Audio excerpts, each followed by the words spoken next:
Ukraine के राष्ट्रपति Zelensky के सलाहकार के एक बयान ने दुनिया के कई देशों की चिंता को और बढ़ा दिया। जेलेंस्की के सलाहकार ने दावा किया कि रूस के साथ चल रही जंग सर्दियों तक खिंच सकती है, जो न सिर्फ यूक्रेन और रूस बल्कि दुनिया के कई देशों के लिए एक बड़ा सिरदर्द साबित हो सकती है। यूक्रेन के लिए यह बड़ी परेशानी इसलिए है क्योंकि रूस के हमले में वहां शहर के शहर तबाही की तरफ बढ़ते जा रहे हैं। रूस के लिए जंग का खिंचना इसलिए मुसीबत भरा हो सकता है क्योंकि सर्दियां शुरू होने के बाद यूक्रेन की जमीन पर जाकर लड़ना रूस की सेना की मुश्किल को और बढ़ा देगा, क्योंकि हमले की शुरुआत यानी फरवरी में भी ऐसा देखा गया था कि यूक्रेन की बर्फ से ढकी दलदली जमीन ने रूसी सेना के टैंकों और बख्तरबंद गाड़ियों की रफ्तार धीमी कर दी थी और इसी का फायदा उठाकर यूक्रेन की सेना ने सैकड़ों टैंक और बख्तरबंद गाड़ियों को तबाह कर दिया था। साथ ही जंग लंबी खिंचने से रूस के सैनिकों के मनोबल पर भी भारी असर पड़ेगा। जबकि दुनिया के कई देशों के लिए जंग का खिंचना तेल और अनाज के लिहाज से परेशानी बढ़ाने वाला हो सकता है। यही वजह है कि जेलेंस्की के सलाहकार की इस चेतावनी ने पूरी दुनिया के कान खड़े कर दिए, क्योंकि पहले ही रूस और यूक्रेन में छिड़ी जंग 100 दिनों तक पहुंच गई है। 24 फरवरी को जब रूस ने यूक्रेन पर हमला बोला था तो ऐसा माना जा रहा था कि यह युद्ध ज्यादा दिनों तक नहीं खिंचेगा, लेकिन जेलेंस्की की सेना ने पुतिन की फौज को ऐसी टक्कर दी कि जंग 1-2 महीने नहीं बल्कि चौथे महीने तक चली आई और अब इसके कई महीने तक और चलने की बात कही जा रही है। असल में इसकी वजह यह बताई जा रही है कि रूस और यूक्रेन के बीच छिड़ी लड़ाई अब ऐसे मोड़ पर आ गई है कि दोनों में कोई भी पीछे नहीं जा सकता।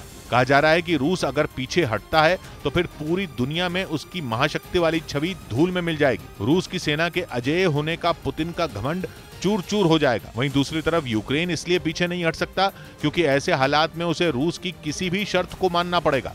साथ ही पूरी दुनिया में यह संदेश जाएगा कि यूक्रेन ने पुतिन के आगे घुटने टेक दिए और जंग में अपने हजारों सिपाहियों और नागरिकों को खो देने वाला यूक्रेन ऐसा कभी नहीं चाहेगा।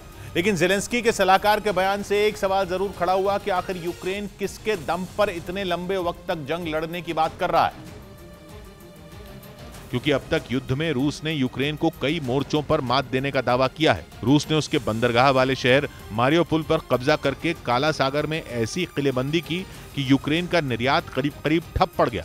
इसके बाद रूसी सेना ने पूर्वी यूक्रेन के डॉनबास प्रांत पर पूरा कंट्रोल करने के लिए वहां के कई शहरों पर पकड़ मजबूत कर ली। इसके बाद भी यूक्रेन ये दावा कर रहा है कि वो जंग को कई महीनों तक और खींच सकता है। असल में इसके पीछे की वजह उसे दुनिया भर से मिल रही हथियारों की मदद है। एक दिन पहले ही अमेरिका ने यूक्रेन को अत्याधुनिक रॉकेट सिस्टम और हथियार देने का ऐलान किया। इसके अलावा यूरोप के दूसरे देशों से भी जेलेंस्की को भारी मदद मिल रही है। माना जा रहा है कि इसी मदद के सहारे यूक्रेन पुतिन की फौज को लंबे वक्त तक टक्कर देने का दम भर रहा है। हालांकि जंग का और लंबा खिंचना न सिर्फ रूस और यूक्रेन बल्कि पूरी दुनिया के लिए एक बड़ा खतरा साबित हो सकता है। यूक्रेन की सेना ने एक वीडियो जारी किया जिसमें एक टैंक में जोरदार धमाका होता दिखाई दिया। जेलेंस्की की फौज ने दावा किया कि यह टैंक उसके सैनिकों पर हमले कर रहा था और इसीलिए यूक्रेन की सेना ने उसे निशाने पर लिया।